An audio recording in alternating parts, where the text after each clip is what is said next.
Sur la première. Bonjour Anne-Marie Mestre. Bonjour madame.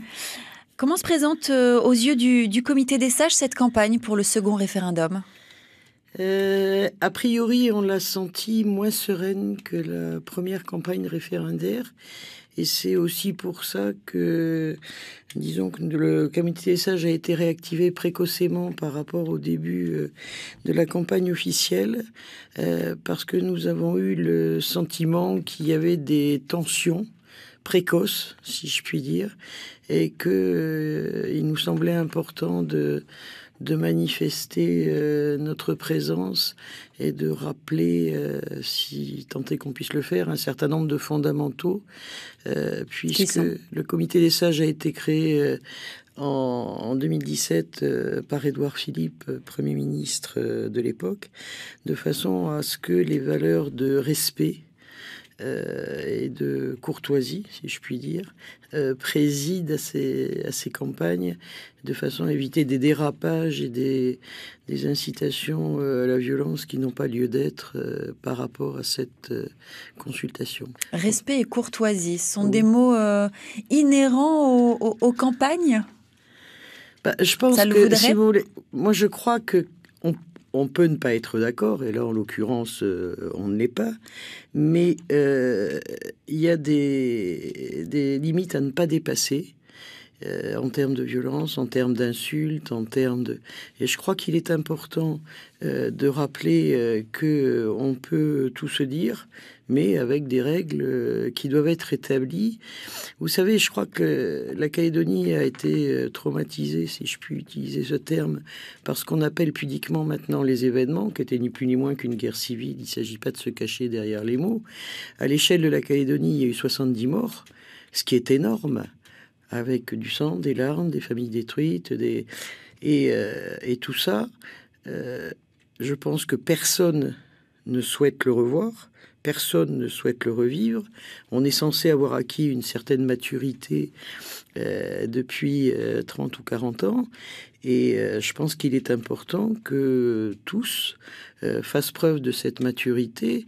Et l'important, c'est de s'opposer projet contre projet, mais certainement pas de rentrer dans des tripes ultra-violents où on se dit on va mettre les gens dans la rue, on va faire ci, on va faire ça. C'est totalement contre-productif et inaudible. Le 3 juin dernier, le comité écrivait, c'est donc tout récent. Il a été constaté ces dernières semaines des initiatives, des attitudes ou des prises de parole qui augurent mal du bon déroulement de cette campagne. C'est pas très encourageant. Vous êtes beaucoup plus inquiet qu'en 2018 ? Ah oui. L'ambiance, oui. Enfin, c'est pas le ressenti que du comité des sages, si vous voulez. Dans notre démarche, nous rencontrons les partis politiques, nous rencontrons des gens de la société civile, nous rencontrons de jeunes adultes, soit dans le cadre de l'université, soit dans le cadre d'établissements scolaires ou du RMSMA. Et cette tension... qui n'avait pas été ressenti avec la même acuité en 2018 est perçu de façon similaire, plus ou moins par tout le monde. Qu'est-ce qui a changé ? Je pense que certains enjeux se précisent et le délai est plus contraint.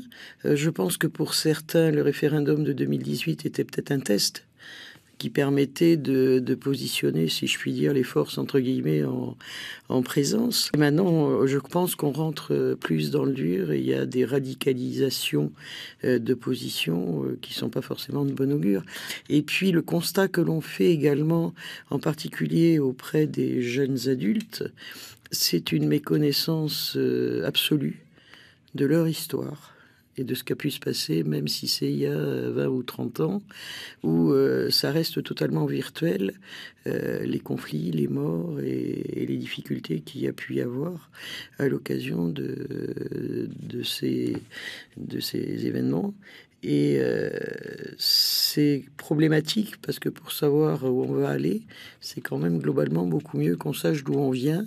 Et là, c'est abyssal, quoi. Ça pourrait être vu comme un bon point, finalement, de ne plus s'attacher aux événements conflictuels qui ont endeuillé, qui ont marqué. Ça peut être un bon point, mais je crois qu'on ne peut pas faire dans l'amnésie sélective et qu'il est important qu'on s'approprie tous notre histoire, quelle qu'elle soit, parce que ça permet de dire on veut plus ça, on veut plus ça, on veut plus ça, on veut aller là et on veut y aller a priori ensemble.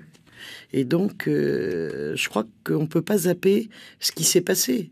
Comment est-ce que un comité peut garantir cette intégrité? Quel pouvoir avez-vous? Tous les excès, quels qu'ils soient, peuvent être actés par le comité des sages. C'est pour cette raison que ce communiqué a été fait début juin pour attirer l'attention à la fois des responsables politiques, parce qu'il y en a qui se laissent emporter par une fougue peut-être inadéquate, alerter également tous ceux qui communiquent sur les réseaux sociaux, parce qu'on a quelquefois des tombereaux de haine, de diffamation et de violence qui se déversent sur les réseaux sociaux. Et donc, je crois qu'il est important qu'on joue ce rôle. Mais notre rôle, c'est quand même d'essayer de poser des limites à ce qui est acceptable et à ce qui ne nous semble pas acceptable. Et il faut reconnaître que les groupes politiques que nous avons rencontrés partagent également cette analyse. On parle nécessairement de liberté d'expression. Où est-ce qu'elle s'arrête, cette liberté d'expression? Comment est-ce qu'on peut rappeler le cadre dans lequel elle est légitime et où elle dépasse les bornes? Je crois que la violence de principe est un aveu de faiblesse. Ça, c'est un constat avéré dans ce domaine-là comme dans d'autres. Les insultes ne sont pas acceptables, la haine n'est pas acceptable, la stigmatisation des uns par rapport aux autres, c'est pas recevable non plus.